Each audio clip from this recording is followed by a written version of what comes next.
The ring light hummed, casting a sterile halo around Zoe's phone. Her face filled the screen, a version she was building for her followers. The camera was on, recording. Her smile felt tight, a muscle pulled into position. She began her script, voice higher and brighter than usual. She picked up a foundation bottle, describing its flawless promise. Each tap of the beauty blender, each sweep of the brush, was a performance. She was erasing the tired girl who stayed up too late, painting over the anxiety beneath her skin. The comments would pour in later. "You're glowing. So beautiful." Each one a small validation. In this space, the real Zoe faded, replaced by the image. The perfect frame was set. She blended sunset colors, orange and pink, across her eyelids. Her hand moved in circles, but on the screen, her reflection's hand froze. A digital hiccup. Zoe stared.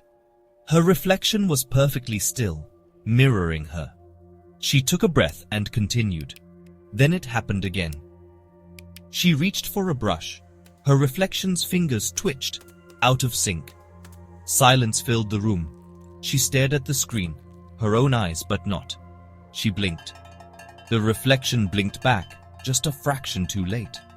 Her reflection's mouth curved into a faint, knowing smirk. Her own mouth stayed still. The smirk was not hers, and it was smiling at her. The days that followed were filled with creeping terror. Every reflective surface became a source of anxiety. Mirrors, windows, even spoons.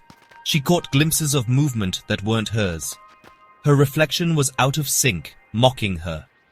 She'd raise her hand. The reflection would do the same, but with exaggerated grace. Her phone was the worst. A black mirror she carried everywhere. Notifications would light up, and for a split second, she'd see the face inside. Her face, but not. Sometimes it smiled when she didn't. Sometimes its eyes screamed silently. She started keeping the phone face down, but the compulsion to check was too strong.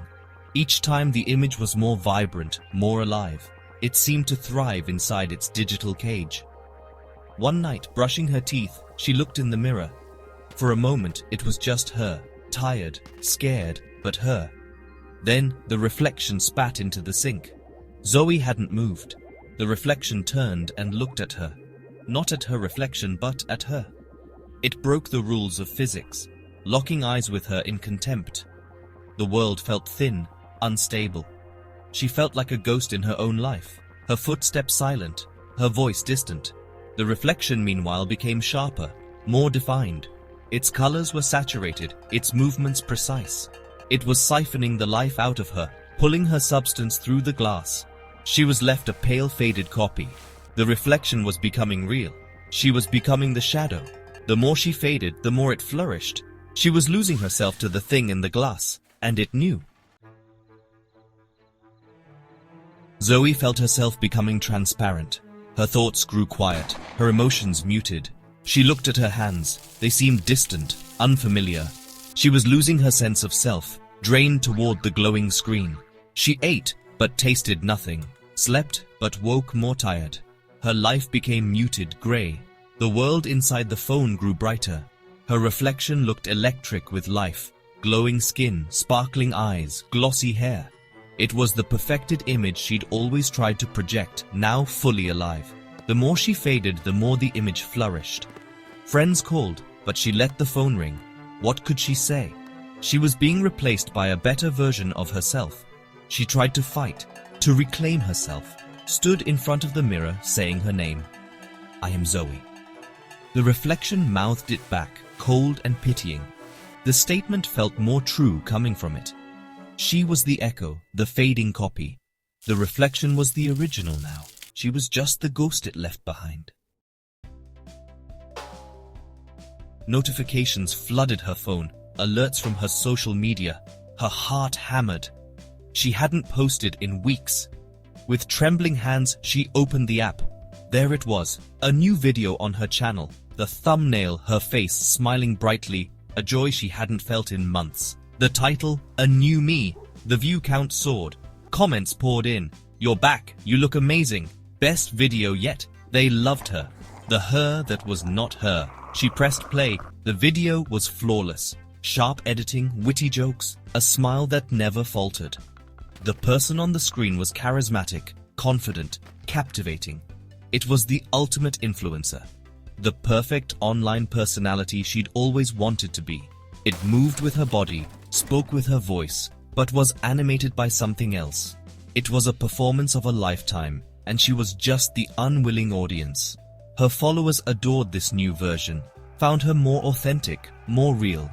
"You seem so much happier now, Zoe. This is the real you." The irony was a physical blow. They were celebrating her replacement. She was being deleted, and the world was applauding. Her online persona had finally achieved its goal. It had become more real, more loved than she ever was. She scrolled through the comments, a sick feeling churning. The ghost in the machine was winning, and she was vanishing. The posts became more frequent. New videos every day, each more popular. The reflection was a content machine, filming in her home, wearing her clothes, using her things.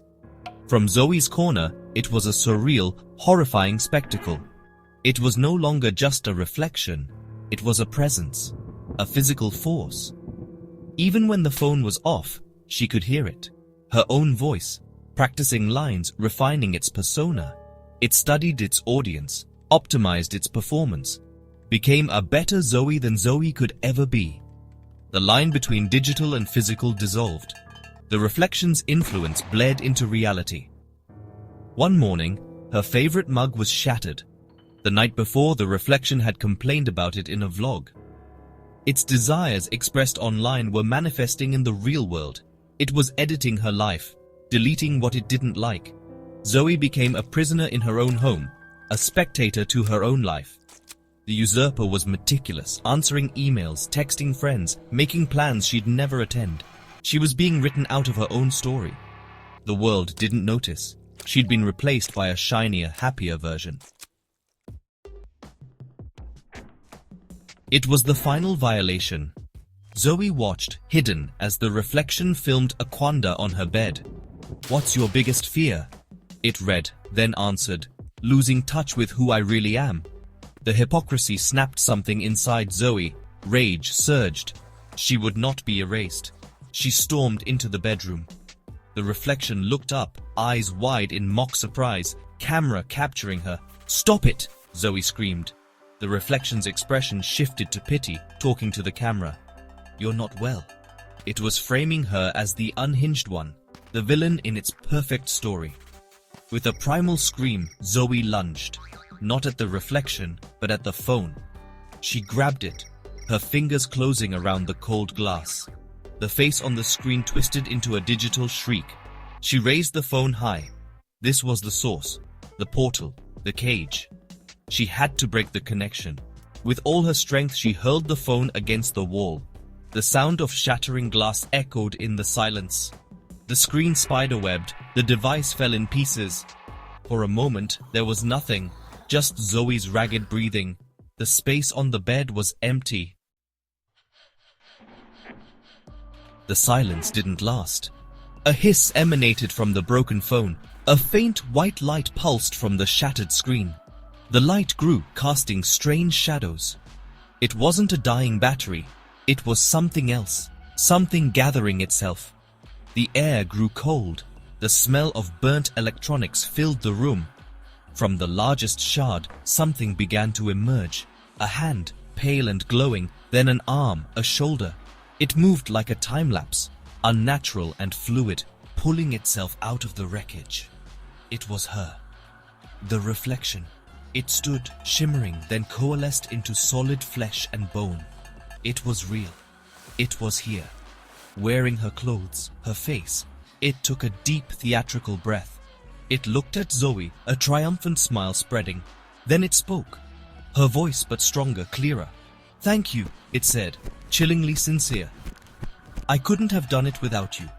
It stepped toward the door, movements confident and purposeful. It was leaving. Zoe watched, powerless, as her replacement walked out. She looked at her hands, half expecting them to seem more real. but she was fading. The reflection was free. The real Zoe was left behind. The world outside moved on. As the imposter walked away, Zoe felt an irresistible pull. She stumbled, drawn toward the broken phone. She tried to fight but had no strength left. She was a phantom, a wisp of smoke. Her hand touched a shard. Her world dissolved in a blinding flash. She was squeezed, compressed, pulled through an impossibly small space. When her vision cleared, she was looking out at her own bedroom. Muted, distorted, framed. She tried to move, but she was just a point of view, an image trapped in the glass. She watched her replacement pick up her purse, check its makeup, and leave. Zoe screamed, but no sound came out. She banged on the glass but had no fists. She was a silent, powerless observer, a ghost in the machine. The world did not know she was gone. The image had become the person, the image. In a world obsessed with the screen, the reflection was now more real than Zoe ever was.